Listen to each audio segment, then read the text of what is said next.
में छापेमारी की। ये छापेमारी दोपहर की लगभग 11 बजे शुरू की गई, देर रात तक चली है। ईडी की टीम ने कार्यालय में मौजूद कई महत्वपूर्ण फाइलें और दस्तावेजों की गहन जांच की।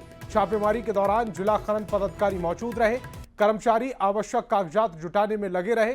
जानकारी के मुताबिक ये कार्रवाई कोयला कारोबारी इजहार अंसारी से जुड़े कोल लीकेज मामले से संबंधित बताई जा रही है। इससे पहले बड़का गांव विधायक अंबा प्रसाद, मंटू सोनी, पंचम कुमार, मनोज दांगी, सीए बादल गोयल और कटकम दाग प्रमुख विनीता के ठिकानों पर भी छापेमारी हुई थी। कहना चाहेंगे कि यही वह जिला खनन कार्यालय का बिल्डिंग है जहां पर ईडी की 5 सदस्यीय टीम पहुंची है और लगातार जो है वो तमाम तरह के कागजातों का छानबीन कर रही है। और यहाँ पर जो तमाम जो ऑफिसर वर्ग के जो लोग हैं, इसके साथ ही अगर हम बात कर ले जो तमाम कर्मी हैं, उनसे भी पूछताछ किया जा रहा है। लंबे समय से जो है कई फाइल खंगाले जा रहे हैं, कई तरह की जानकारी इकट्ठा की जा रही है। पूर्व दिनों की बात करें तो हजारीबाग में जो है 7 जगहों पर भी ईडी की कार्रवाई हुई थी। उसमें से हजारीबाग के बड़का गांव विधानसभा क्षेत्र के पूर्व विधायक अंबा प्रसाद के आवास पर भी जो है वो कार्रवाई हुआ था। कई तरह के जो है कागजात का छानबीन किए गए थे। इसके अलावा 6 ठिकानों पर भी कार्रवाई की गई थी। अभी की बात कर ले तो लगातार यह जो सरकारी दफ्तर है यहाँ पर कार्रवाई की जा रही है। हालांकि कई तरह की जो बातें सामने आ रहे हैं, खनन से भी बात जुड़ा हुआ सामने आ रहा है, कोल लिंकेज से भी जुड़ा हुआ बात सामने आ रहा है, लेकिन इस बात की अभी तक जो है पुष्टि आधिकारिक तौर पे जो है वो नहीं हो पा रही है। यहाँ के जो तमाम कर्मी है या फिर हम कह लें पदाधिकारी, इस पूरे मामले पर कोई भी कुछ भी कहने को तैयार नहीं है। लेकिन जिस तरीके से फाइलों को लगातार लंबे समय से खंगाले जा रहे हैं, ऐसे में कहीं ना कहीं इस पूरे कार्यालय में जो है हड़कंप का माहौल जरूर देखने को मिल रहा है। देखने वाली बात हुई कि यह जो है कार्रवाई कब तक चलती है और ईडी को जो है क्या कुछ महत्वपूर्ण जानकारी के साथ जो है दस्तावेज हाथ लग पाते हैं और आगे की क्या कुछ कार्रवाई होती है। सुशांत सुनी, न्यूज 18, हजारीबाग। और झारखंड में भारी बारिश होने से एक के बाद एक पुल या तो गिर रहे हैं या पुल के जो पिलर हैं वो धंस रहे हैं। खूंटी में पुल 2 हिस्सों में बंट गया। जामताड़ा में पुल के 5 पिलर धंस गए। दुमका में शिला नदी पर बने पुल पर आवाजाही बंद कर दी गई है। बार बार पुल क्षतिग्रस्त होने से कई सवाल खड़े हो रहे हैं। इस पर सियासत भी खूब हो रही है। एक रिपोर्ट दिखाते हैं।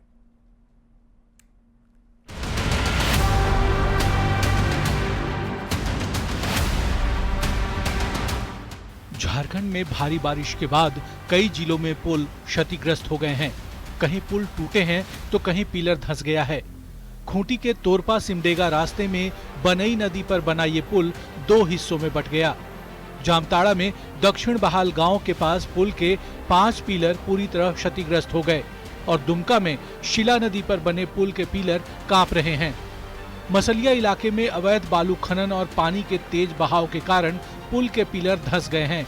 रोड पर कई जगह दरारें आ गई हैं। कमजोर पुल किसी बड़े हादसे को निमंत्रण दे रहा है।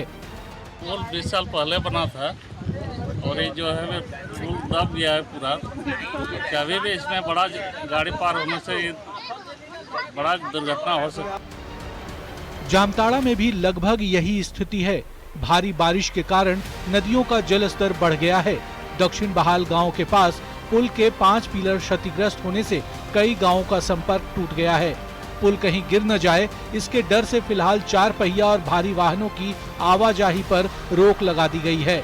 पीडब्ल्यूडी के अधिकारियों ने जांच रिपोर्ट जिला प्रशासन को सौंपने की बात कही है।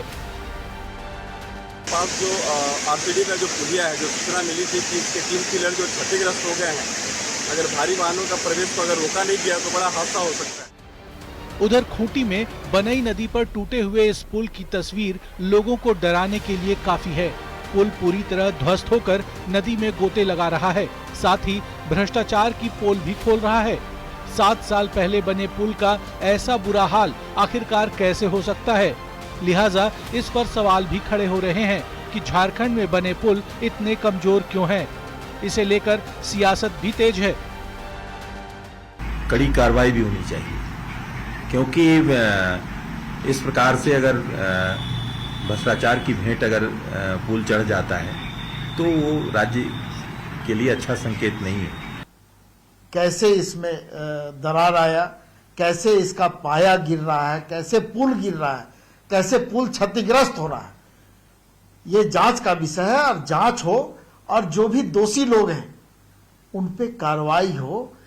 वो सारे पुल भारतीय जनता पार्टी के शासन में बने थे। और भ्रष्टाचार भारतीय जनता पार्टी के शासन में हुआ था। विपक्ष में बैठी भारतीय जनता पार्टी भरभरा कर गिर रहे पुलों को भ्रष्टाचार की मिसाल बता रही है। वहीं सत्तारूढ़ दल दोषियों के खिलाफ कार्रवाई की दलील दे रही है। इस बीच ये सवाल तो अब भी बरकरार है कि बरसात आते ही झारखंड में विकास की कमर क्यों टूटने लगती है। एक के बाद एक पुल ताश के पत्तों की तरह गिरने क्यों लगते हैं। रांची संवाददाता निरंजन सिंह, जामताड़ा संवाददाता सुमन भट्टाचार्य और दुमका से नितेश कुमार के साथ ब्यूरो रिपोर्ट, न्यूज़ 18।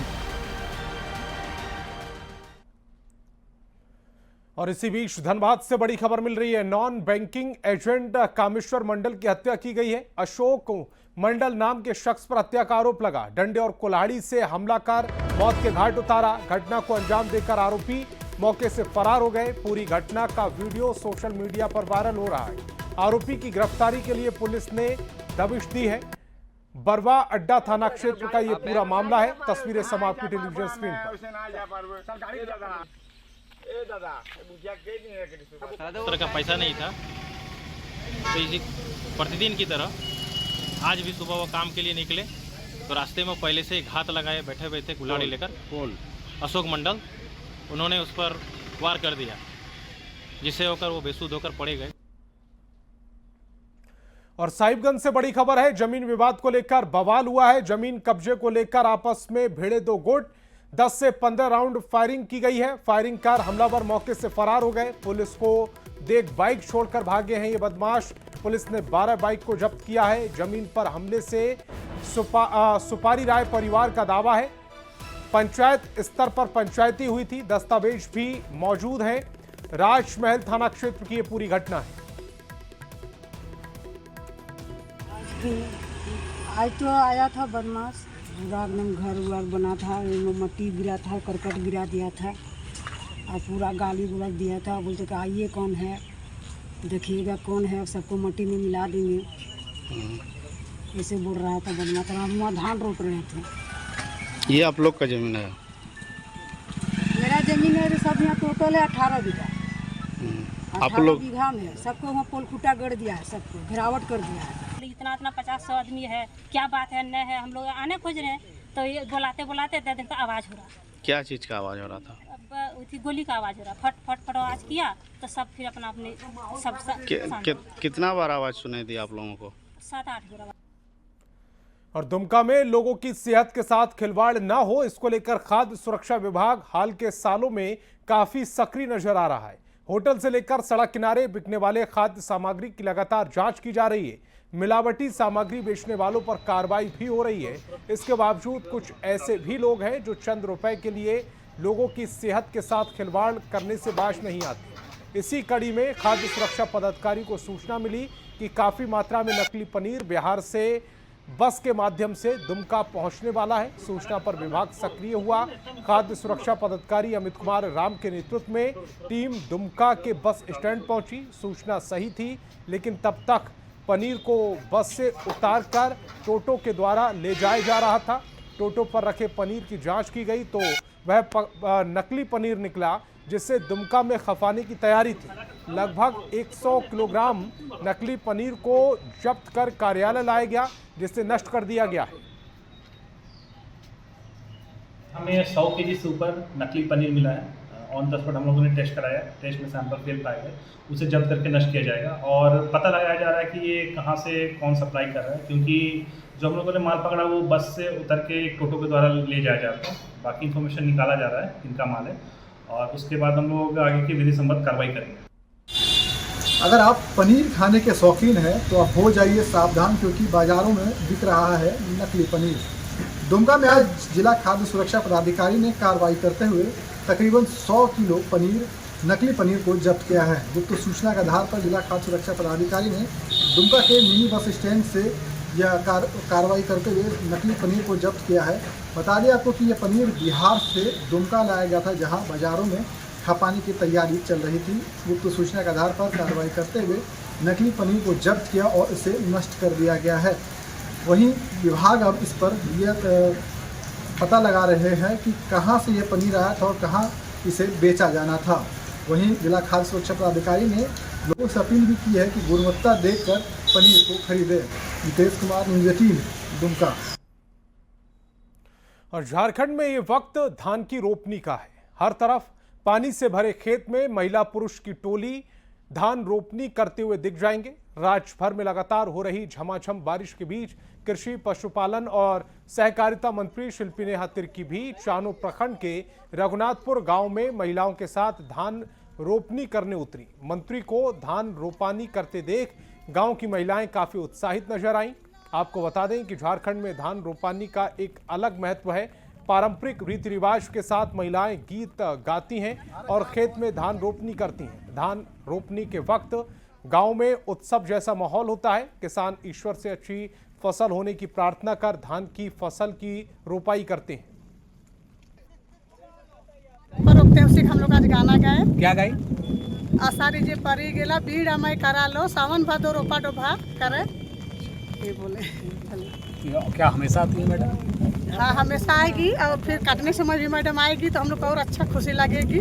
और हम लोग की मैडम ऐसी है कि हम लोग साथ एकदम पूरा अपना मिलनसार के साथ रहती है, अपना आदमी जैसा रहती है, किसी को भेदभाव नहीं करती है, इसलिए हम लोग उसको बहुत अच्छा लगता है। और जमशेदपुर में आजसू ने सड़क बनाने की मांग को लेकर अनोखे तरीके से प्रदर्शन किया। सड़क पर धान लगाकर खेती करते हुए राज्य सरकार से सड़क जल्द बनवाने की मांग की गई। दरअसल टेलको के गोविंदपुर अन्ना चौक से NH 33 को जोड़ने वाली सड़क लुआवासा गांव के पास 500 मीटर तक सड़क पूरी तरह से जर्जर हो चुकी है। भारी बारिश के कारण सड़क पर कीचड़ हो गया। लोगों को आने जाने में काफी परेशानियों का सामना करना पड़ रहा है। तक आपने खेतों में धान की रोपनी देखी होगी, मगर अभी जमशेदपुर में आजसू पार्टी द्वारा एक अनोखा विरोध प्रदर्शन किया जा रहा था। यहाँ आप देख सकते हैं कि जमशेदपुर के NH 33 से गोविंदपुर के लिए एक चमचमाती करोड़ों की योजना से सड़क बनाई गई थी और दोनों तरफ जो सड़क है ये चमचमा रही है, मगर 500 मीटर दूरी पर ये सड़क की बदहाली आप साफ तौर पर देख रहे हैं। और ये बदहाली आज और कल की नहीं, 5 से 7 सालों से ये बदहाली इसी तरह यहाँ के लोग जो है वो झेल रहे हैं और इस सड़क से हजारों की संख्या में लोग गुजरते हैं। मगर इस सड़क की बदहाली ना तो यहाँ के जिला प्रशासन को दिख रही है, ना तो विधायक को दिख रही है, ना तो सांसद को दिख रही है। हालांकि आजसू पार्टी यहाँ के लोगों की विरोध जो परेशानी को लेकर विरोध प्रदर्शन कर रहे हैं और उसी के तहत अनोखे अंदाज में 20 सड़क पर देखिए धान की रोपनी रोप रहे हैं। हम है यहाँ का स्थानीय विधायक लगभग 6 वर्ष हो गए, लेकिन इस छोटे से सड़क का निर्माण नहीं कर पा रहे हैं और इससे ज्यादा उनकी ओर कारगुजारी नहीं है। लोगों को बताते हैं कि हम गरीब नेता हैं, लेकिन सड़क का निर्माण के लिए उनके पास कोई वैकल्पिक व्यवस्था नहीं है। लेकिन छोटी सड़क का निर्माण यहाँ के विधायक और यहाँ की सरकार नहीं कर पा रही। लोगों का आवागमन यहाँ दुभर हो गया है। बच्चों को परेशानी का सामना करना पड़ रहा है, बच्चों के अभिभावकों को सामना करना पड़ रहा है परेशानी का। बड़ी बड़ी गाड़ियां फंस रही है, लेकिन विधायक सिर्फ यहाँ आते हैं, फोटो खिंचवाते हैं और चले जाते हैं। सड़क नहीं है, खेती ही है, इसीलिए खेती में कर रही हूँ। क्योंकि यहाँ देखिए कि दलदल है, आने जाने में दिक्कत है, खेती के जैसा आना जाना कर रही हूँ, तो हम लोग खेत समझ करके ये करें ताकि सरकार तक पहुँचे कि मैसेज पहुँचे कि मतलब यहाँ रोड का निर्माण होनी चाहिए। हालांकि अब ऐसी स्थिति हो गई है कि गांव के लोगों की लड़कियों की शादी नहीं हो रही है, क्योंकि यहाँ की सड़क की बदहाली देखकर अब कोई लड़का यहाँ शादी करना नहीं चाहता है। मगर तब भी यहाँ के विधायक और सांसद की आग नहीं खुल रही है। हालांकि अब देखना ही है कि इस विरोध प्रदर्शन के बाद पथ निर्माण हो या विधायक हो या सांसद, उनकी आंख कब तक खुलती है और कब तक इस कुव्यवस्था को दुरुस्त किया जाता है। न्यूज़ 18 के लिए जमशेदपुर से आशीष कुमार तिवारी। झारखंड हाईकोर्ट के मुख्य न्यायाधीश जस्टिस MS रामचंद्र राव का ट्रांसफर त्रिपुरा हाईकोर्ट में हो गया। ऐसे में आज उन्हें सम्मान पूर्वक विदाई दी गई। हाईकोर्ट परिसर में एक विशेष समारोह का आयोजन किया गया, जिसमें न्यायाधीशों के साथ वरिष्ठ और कोर्ट कर्मचारियों ने भाग लिया। सभी न्यायाधीशों के साथ एक अधिकारी फोटो भी ली गई। विदाई के मौके पर उन्हें गार्ड ऑफ ऑनर दिया गया।